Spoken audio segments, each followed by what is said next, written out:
On essaye de faire pression sur elle, c'est ça qui est totalement inadmissible, pour qu'elle renonce, finalement pour qu'elle ait peur et qu'elle renonce à la défense des intérêts de son client.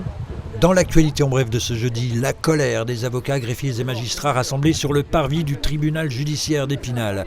Ils ont ainsi exprimé leur soutien à une de leurs consoeurs de Nancy, où avait lieu également un rassemblement pour maître Virginie Cousin, victime d'une agression physique dimanche dernier dans son hall d'immeuble alors qu'elle rentrait chez elle.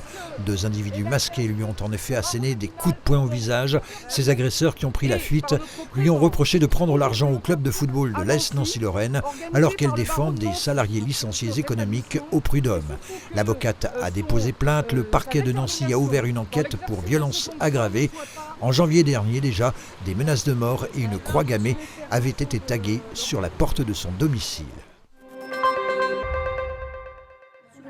Identifier les difficultés rencontrées par les personnes en situation de handicap et leurs proches, améliorer leur quotidien et la mise en relation avec des professionnels du monde médico-social, ce sont les principaux objectifs de la nouvelle plateforme de coopération et de coordination mise en place par l'ADAPI des Vosges et dont on inaugurait les locaux ce mercredi à Épinal.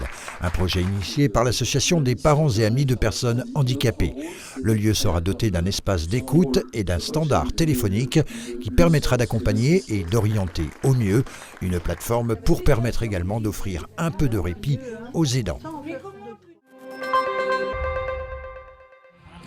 Un hippocampe géant dans le ciel européen.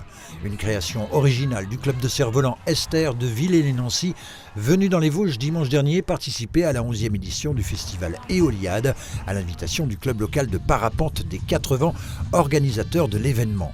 Une manifestation bisannuelle qui se tenait sur le site du stade de Rue-sur-Moselle. Et si malheureusement les baptêmes en parapente n'ont pu être maintenus en raison des conditions météo peu favorables, les visiteurs ont tout de même pu profiter des démonstrations de cerf-volant, donc, mais aussi d'aéromodélisme, d'ateliers de création d'avions ou de fusées pour les enfants, ou encore de ce jardin du vent.